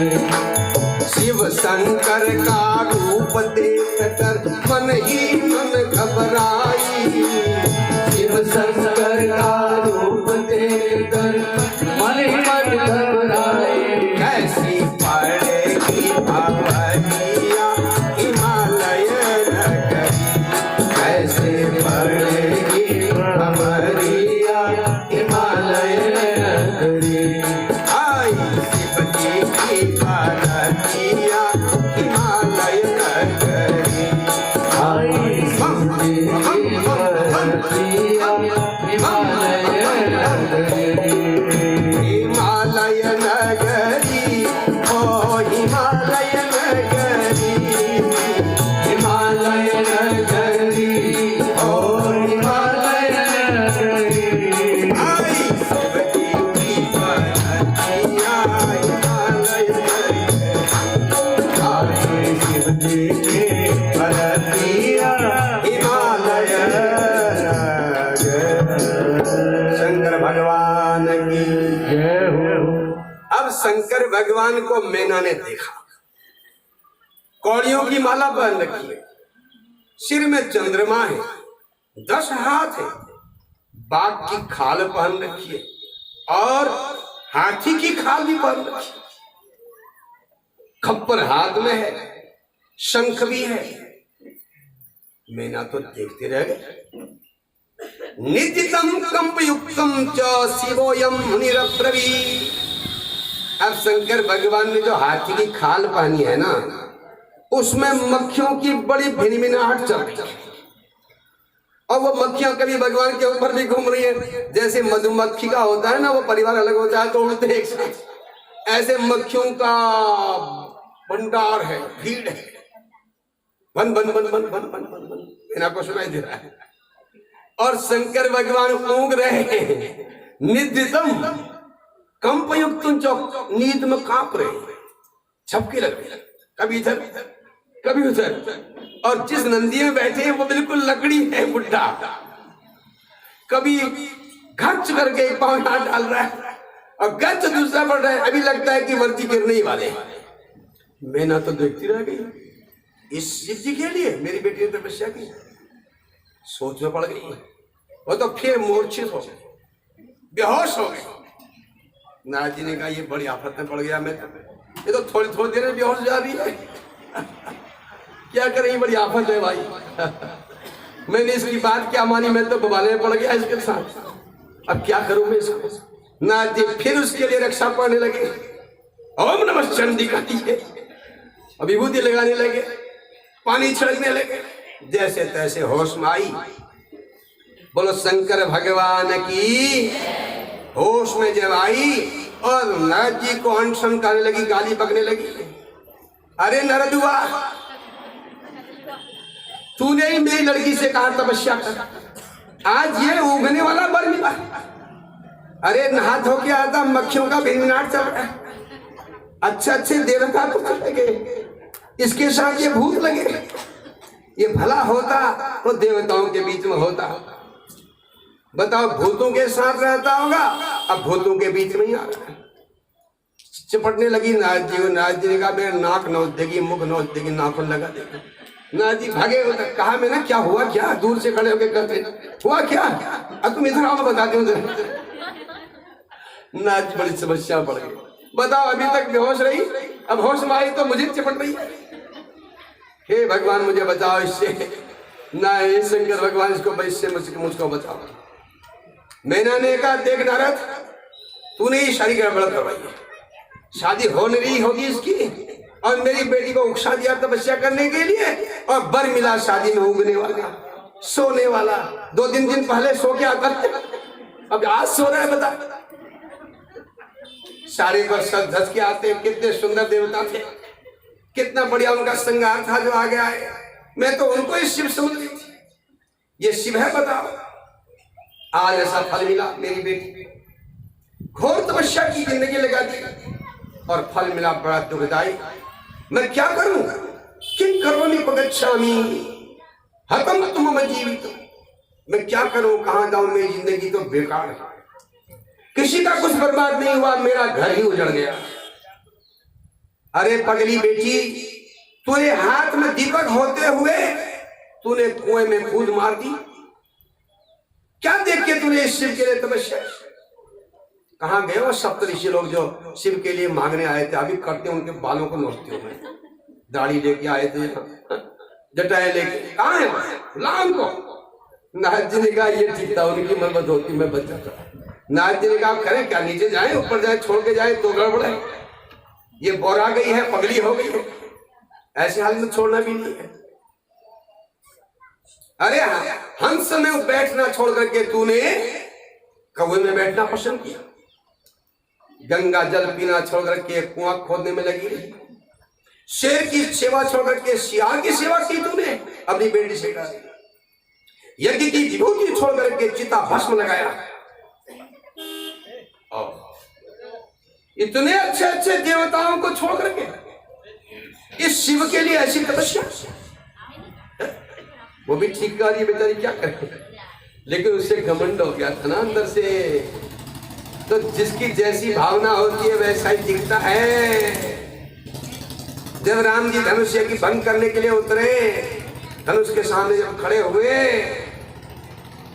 जाकी रही भावना जैसी, जाकी रही भावना जैसी, प्रभु मूरत इन देखी तैसी, प्रभु मूरत देखी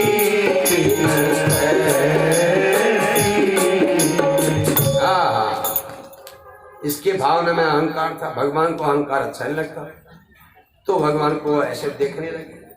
नारद जी ने कहा मैं करूं क्या, तो बड़ी समस्या। इतने बड़े ज्ञानी नारद जी, उसके सामने तो किंग कर्तव्य विमूढ़ हो गया। क्या करें इसके,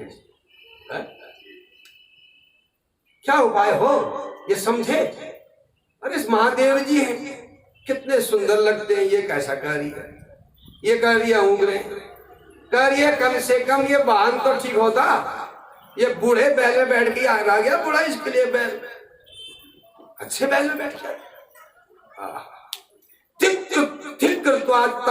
बुद्धिम धिक धिक त्वाम सदा बुद्धिम धिक धिक चर्या सत्समा धिक कुलम धिक क्रिया दाक्षम सर्वम तुच्छी कृतम मया।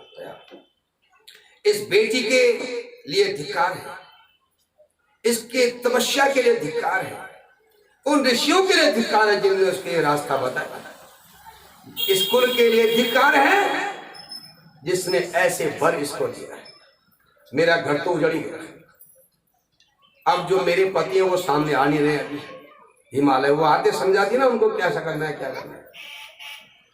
बड़ी समस्या हो गई है। तो वो ऋषि मुनि लोग भी दर्शन नहीं देते, मेरे सामने नहीं आते। सबने मिलकर के मेरा घर नाश कर, मैं बंध्या क्यों न हुई होंगी, या होते होते ये गर्भ बर्बाद क्यों न हो गया होगा, या इसको बाघ ने क्यों न खा दिया होगा बचन ने, या ये गिर के क्यों नहीं मर गई, डूब के क्यों नहीं मर गई। मैंने तो बड़ी गलती की, इसको पाल करके किसी राक्षस ने खा दिया होता अच्छा रहता। ऐसे करके अपना सिर पीटने लगी। आज तो मैं या तो इसका सिर फोड़ूंगी या अपना ही फोड़ूंगी, शादी होने नहीं देगी। अगर हो भी गई तो रात में इसको जहर खिला के मारूंगा। वो अपनी योजना बनाने में लगी। अब ब्रह्मा जी आए, ब्रह्मा जी को पता चल गया थोड़ा सा वो कि भाई जो बधू की माँ है ना, पार्वती की माँ है, उसकी तबीयत खराब हो गई है। शादी ब्याह में ऐसा ही होता है, जब कभी शादी होने लगी तो कभी कोई बीमार पड़ जाता है, कभी कोई अच्छे काम में बड़े बड़े विघ्न आते हैं। ब्रह्मा जी ने नारद जी से कहा क्या हुआ, क्या बात है, ये वहां क्यों नहीं आ रही है शिव जी की पूजा करने के लिए। उन्होंने कहा ये तो मेरी दशा खराब हो गई यहाँ पिताजी, आप आगे अच्छा किया, आपने जरा समझाओ तो इसको, मैं तो थक गया समझा के। ब्रह्मा जी ने कहा देवी क्या हुआ। शंकर भगवान शंकरो लोक करता चो हरता पालिता पुनः। शंकर भगवान जो है संसार को बनाते हैं, ब्रह्मांडों को बनाते हैं, इसकी व्यवस्था करते हैं और इसका रिनोवेशन भी करते हैं, रिनोवेट भी करते हैं। श्रृंगार का मतलब नष्ट करना नहीं है, सुधारना है, तो इसको सुधारते भी हैं। तुझे क्या हो गया देवी, तुम शंकर भगवान के रूप को नहीं जान रही हो, तुम्हें अज्ञान हो गया। अज्ञान होने पर कैसा होता है, उन्होंने समझाया, क्या जैसे अंधेरे में कहीं रस्सी पड़ी हो, तो जिस आदमी को समझ नहीं है वो रस्सी को सर्प समझ लेता है और चिल्ला जाए सांप आ गया, सांप आ गया। और जब बाद में लोग आते हैं, उजाला होता है, तो पता चलता है तो रस्सी। ऐसे ही तुम्हारे मन में अज्ञान हो गया है, अज्ञान। देवी ज्ञान का विषय है, सोचो जरा। ब्रह्मा समझाते रहे लेकिन कहाँ मानने वाली थी, मैना ने बिल्कुल बात नहीं मानी। इतनी ही देर में हिमालय भी आ गए। कहा मैना क्या हो गया, देखो कौन कौन आए तुम्हारे घर में, सारे देवी देवता आए हैं, महादेव जी आए हैं, चलो। उसने कहा तुम मेरे नजदीक आओ जरा, यहाँ आओ। आ गए। कहा क्या हुआ, कहा इस बेटी की शादी शिवू के साथ तो मत ही करना, ये तो बेकार है, बिल्कुल न सो रहा है, शादी में झपकी लगा रहा है, और देखो कैसे बूढ़े बैल बैठ के आया है। सारे देवता सज धज के आए थे, ये बूढ़े बैल रह गया इसके लिए, बताओ हमारे यहाँ पर आग डालने के लिए, और नींद निकालता है, मक्खियों का भिनभिनाट चल रहा है। अरे बाघ का खाल पहन के आया था, काफी था, दो खाल बन के क्यों आया था, बाहर से हाथी की खाल और उसमें मक्खियों का भिनभिनाट। ऐसा होता है, हाथी के शरीर से मध निकलता है ना, मध, उसको मक्खियां पसंद करती हैं, भौरेली आते हैं उसमें। तो ये हाथी के शरीर में जब पसीना होता है उसको मध कहते हैं, तो ये वो है मध उसमें लगा हुआ, तो इसलिए मधुमक्खियां और मक्खियों की भीड़ लगी हुई। मैंने कैसे में ना आएगा। तो सज्जनों, हिमालय को समझाया, कहा मैं तो आपको अपनी बेटी की शादी नहीं करने दूंगी, मैं तो नहीं करना चाहती, तुम जानो अगर तुम करोगे मैं रात में इसको मार दूंगी, इसका गला घोट दूंगी, अगर मेरे हाथ में आई तो मैं इसको जहर खिलाऊंगी, अगर मेरे हाथ ये बिल्कुल भी नहीं आई तो मैं ही मर जाऊंगा।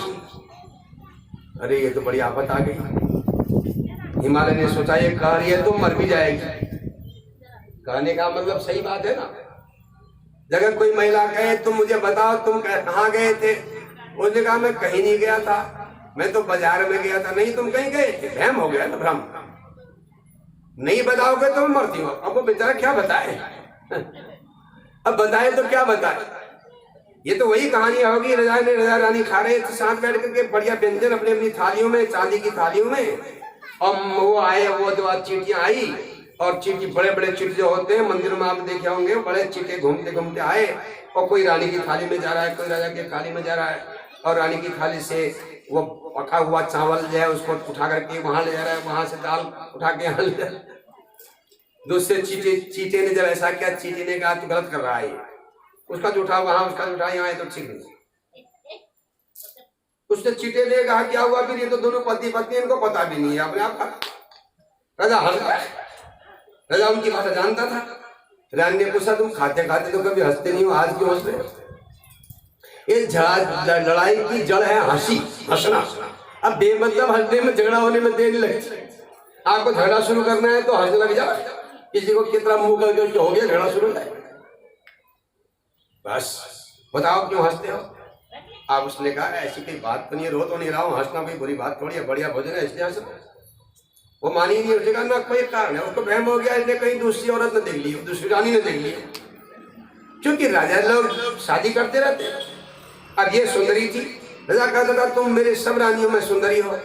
अब उसको भी कर लग गई कोई और सुंदरी ने ढूंढ ली हो, ये बता नहीं रहा है, हंस रहा है उसकी याद में। अब बताइए, अब भ्रम हो, भ्रम का तो कोई इलाज ही नहीं होता। कथा सुनने के बाद भ्रम ही मिटाया जाता है। भ्रम हमेशा मन में ये तय करो मेरे प्रायत्न में जो है वह बहुत बढ़िया है, और दूसरे के चक्कर में मत पड़ो, वो क्या खा रहा है, कैसे खा रहा है, उसने ऐसे कर दिया, उसने ऐसे कर दिया, देखो देखो उसके आदमी कितना काम करते हैं, तुम नहीं करते हो, तो झगड़ा होगा फिर घर में। अब दूसरे आदमी की बात क्या जरूरत पड़ी, भाई बाहर किसी घर में क्यों ला रहे हो, पागल हो गए क्या? अरे उसका आदमी अलग दिखता है, तुम्हारा आदमी अलग दिखता है, फिर तुम्हारा आदमी ज्यादा सुंदर है, उसका आदमी सुंदर नहीं है, तो फिर क्या करोगे आप बताओ? हर चीज ऐसे होते हैं, बहुत से लोगों के भ्रम हो जाता है। कहा देखो वहां शादी में ऐसा हुआ था, उसने ऐसा लहंगा पहना हुआ था, वो देखो घर की बात है। सब आनंद में रहो, जो तुम्हारे पास है उसमें खुश रहो, यही मनुष्य जीवन का लाभ है। इसी से आपको धीरे धीरे आनंद मिलेगा। अब रोज एक चीज ढूंढते रहोगे, अपनी कमियां ढूंढते रहोगे तो कभी सुख मिलने वाला नहीं है, क्योंकि दुनिया में सुख नाम की कोई चीज होती नहीं, ये हम बनाते हैं। कैसे बनाते हैं? आपको कैसे बनाते हैं? अरे जिस आदमी के उस आदमी से पूछो जिसके सोने के लिए बिस्तरा नहीं है, उसको बढ़िया सा बोरा मिल जाए सोने के लिए, तो खुश होगा कि नहीं होगा? उसे सुख मिलेगा नहीं मिलेगा? अब हल्द्वानी में रहने वाले बढ़िया बढ़िया गद्दों में सोने वालों को कहो तुमको बोरा मिल गया, तुम्हारा भाग चमक गया, वो तुम मरने को तैयार जाएगा, मैं इसमें तो नहीं सोऊंगा, मैं चाहे मर जाऊंगा। बताए, अपने मन का सुख बनाया नहीं, उसको बोरे में सुख है, इसको बढ़िया गद्दे में दुख है। तो कल्पना है सब। संसार में सुख और दुख नाम की चीज नहीं होती, सुख और दुख हमारे मन का भ्रम होता है। अब आप कहोगे मेरे सिर में जो दर्द होता है इससे बड़ा दुख क्या है? अरे तुम्हारे प्रारब्ध है, तुमने कुछ गड़बड़ किया है, इसलिए खुश होकर के सिर का दर्द झेलते रहो। भगवान का भजन करोगे, इस बात को समझ जाओगे कि मेरे प्रारब्ध का खेल है, नहीं तो सबको क्यों नहीं हो रहा है सिर दर्द? तो मेरा है, मैंने गड़बड़ किया है, तो मैं अपने साथी को निभाऊंगा, मेरा दोस्त है, मेरा प्यारा है ये सिर दर्द, तो सिर दर्द कम मालूम पड़ेगा। अब इसको सोचते रहोगे, वो थोड़ा भी होगा तो ज्यादा मालूम पड़ेगा। रानी ने कहा नहीं बताओगे? राजा ने कहा क्या बताओ? मैं खाना नहीं खाऊंगी। राजा ने कहा भोजन ने क्या बिगाड़ा? तुमने बिगाड़ा तो मैंने बिगाड़ा होगा, करो भोजन करो। उन्होंने कहा मैं नहीं खाऊंगा। राजा ने कहा राजा अपना खाता रहा। उसने देखा अपना तो खाते रह रहा है, मैं इसको बंद कर देना चाहिए खाना। बहुत सारी महिलाएं सोचती है ये मुझसे लड़े, वो हल्ला मचाती है, वो चुप रहता है तो वो सोचती है चुप क्यों रहा है, इसको लड़ने के लिए चाहिए। ये बहुत पुरुष भी होते हैं ऐसे, एक तरफा कहेंगे तो हमारा अगले साल से बुलाना मुश्किल हो जाएगा। तो पुरुष भी ऐसे होते हैं बहुत सारे। तो देखिए बड़ा रोचक विषय। उसने कहा अच्छा अब ये तो खाना तो खा ही रहा है, मैं और मेरा दाव चलती हूँ। उसने कहा बताते हो कि नहीं? मैं नहीं तो मरती हूँ अभी। राजा ने कहा कह रही है तो मर भी जाएगी। हाँ, राजा ने कहा ये तो बड़ी समस्या है, बताऊं तो मैं मरता हूं, नहीं बताऊं तो ये मरती है, अब करूं क्या? क्योंकि जिस ज्ञानी पुरुष ने जीव जंतुओं की भाषा उसको बताई थी, उसने कहा था इसकी अगर तू चर्चा करेगा तो तू मर जाएगा। इसलिए राजा ने बता रहा था कि भाई चींटियों की बात है। तो राजा ने सोचा इसके मरने से मेरा मरना अच्छा है, मैं जानबूझ के मरूंगा, ये अनजाने मर रही है ज्ञान। उसने अपनी रानी से कहा ठीक है मैं मरने तुझे को बताऊंगा क्यों हंसा, लेकिन यहाँ नहीं बताऊंगा। तो कहाँ बताओगे? कहा काशी जाके बताऊंगा। उसने सोचा वहां मरूंगा तो मुक्ति मिलेगी ना, यहाँ मर के क्या करूं जब मरना ही है। रानी तैयार हो गई, उसको तो जिद चढ़ी हुई है, जो कहो तैयार है, चलो काशी चलते वही बताओगे। बैठ गए दोनों रथ में। जंगल में थक गई रानी ने कहा मुझे थकान हो गई है, रथ में बैठे बैठे थोड़ा विश्राम कर लेते हैं, पानी पी लेते हैं, मुंह धो लेते हैं। हाँ चलो। उतर गए एक रास्ते में, वहां बहुत सारे बकरियां और बकरे चर रहे थे। चरवाहे अपने बकरियों को चढ़ा रहे थे, गाय बच्चों को चढ़ा रहे थे। एक बकरा और बकरी की लड़ाई हो रही थी। राजा वो तो जानता है क्या बोल रहे हो, रानी तो जानती नहीं। राजा ने देखा ये क्या बोल रहे हैं। बकरी ने बकरे से कहा मुझसे आज से मत बोला करना था। क्यों? हरी घास तो मेरे लिए लाता नहीं कभी भी, अब मुझसे बातें करता है। बकरे ने कहा मैं खुद हरी घास नहीं खाता, तेरे को कहां से लाऊं तेरे लिए? बकरी ने कहा बताऊंगी तो लाएगा? हाँ बता, कोशिश करूंगा। बकरी ने बताया वो जो कुआं है ना, कुआं के चारों तरफ जब लोग पानी निकालते हैं तो पानी गिर जाता है, थोड़ा सा गिरने से चारों तरफ उस जगत के चारों तरफ हरी घास हो रही है गर्मी के दिनों में भी, तू उसको ले आ मेरे लिए। बकरे ने कहा पगड़ी, वहां पर फिसलन होती है पानी की वजह से, अगर मैं फिसल के नीचे गिरा तो डूब के मर जाऊंगा। उसने कहा तू मेरी तरफ से मर या जिंदा रहो, मुझे परवाह नहीं इस बात की, मुझे हरी घास चाहिए। बकरे ने कहा अच्छा मेरे मरने की कोई चिंता नहीं, अपने खाने की चिंता है बस। उसने कहा न मैं जाऊंगा उधर, न मैं घास लाने वाला, तो कहीं खाओ। तेरे बोलने से मुझे क्या सोना उतर रहा है आसमान से? क्या मुझे हीरे जवाहरात मिल रहे हैं, लड्डू खाने को मिल रहे हैं? मैं नहीं बताऊंगा, मैं नहीं जाऊंगा। बकरी ने कहा फिर आज से मुझसे बात मत करना। उन्होंने कहा रहने दे तेरी बात। कहा बकरी ने देखा कि ये तो मेरी बात को सुनी नहीं रहा। बकरी ने कहा मैं मरती हूँ फिर अकेले, तू घास नहीं लाएगा तो। राजा ने कहा ये तो मेरी जैसी कहानी है भाई, देखे बकरा क्या करता है। राजा आराम से सुनता रहा। राजा ने कहा चलो देर हो गई है, काफी बताओगे क्यों हंसे तुम?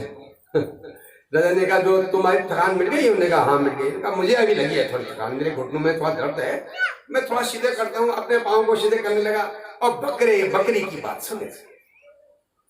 जैसे ही बकरी ने कहा मैं मरती हूँ, बकरी ने कहा अभी मैं ही मार दूं। तू कहो तो मैं मारता हूँ तेरे को, इधर को आ जाएगा। बकरी आई, उसने मारे तो 4 घूंसे सींग से। बकरी उछाल दी उसने अपने सींग से। बजरी ने कहा फिर तेरे को शर्म नहीं आती मुझे ऐसे मारते हुए?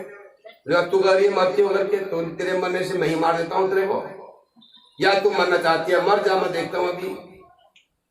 बकरी ने कहा अरे हरी घास नहीं जाता तो क्यों लड़ाई कर रहा है, चुपचाप रहो। बकरी ने कहा तू चुप रहो। मैं तो चुप ही हूँ। थोड़ी देर में वो बकरी हंसने लग गई और बकरे से कहने लगी कोई बात नहीं, चल कोई बात है, आप हो गया। उसको डर लग गया कहीं मुझे मारे। राजा ने कहा मैं इतना बड़ा बेवकूफ, ये बकरा मुझसे होशियार है और मैं बेवकूफ मरने जा रहा हूँ काशी। रानी ने कहा चलो। राजा ने कहा कहाँ चलो? कहा क्यों काशी में बताओगे ना क्यों हंस रहे थे? राजा ने कहा पागल हो, जो काशी में आओ तेरे साथ हंसने के चक्कर में बताने के लिए यहाँ से काशिया हुआ मैं को तो बकरे ने ज्ञान दे दिया ना। रानी ने कहा क्यों, तुम्हें तो कह रहे थे वहीं जाके बताऊंगा। राजा ने कहा ना वो कह रहा था, मैं अब मैं नहीं कह रहा हूँ, अब मैं नहीं बताऊंगा, अब मैं तेरे को बताऊंगा भी नहीं क्यों हंसा, और मैं काशी भी नहीं जाऊंगा। रानी ने देख लिया ये तो अड़ गया भाई अपने रास्ते पर। अब तो रानी ने कहा फिर यहाँ तक क्यों लाए? अरे तेरी जिद पर लाया, अब मुझे समझ आई यहाँ आने के बाद। नहीं बताओगे? ना नहीं बताऊंगा। चलो फिर कहाँ पे, मतलब यहाँ लगे घर चलो आप शांति से। अगर राजा पहले ही बात कर दिया होता तो बात बन जाती, लेकिन वह समझ नहीं पाया। तो सज्जनों मैना बहुत परेशान है, नाथ जी परेशान है। मेरे भोले बाबा तू कहाँ गयो रे? नाथ जी का रे मेरे भोले शंकर तू कहाँ गयो रे? कहाँ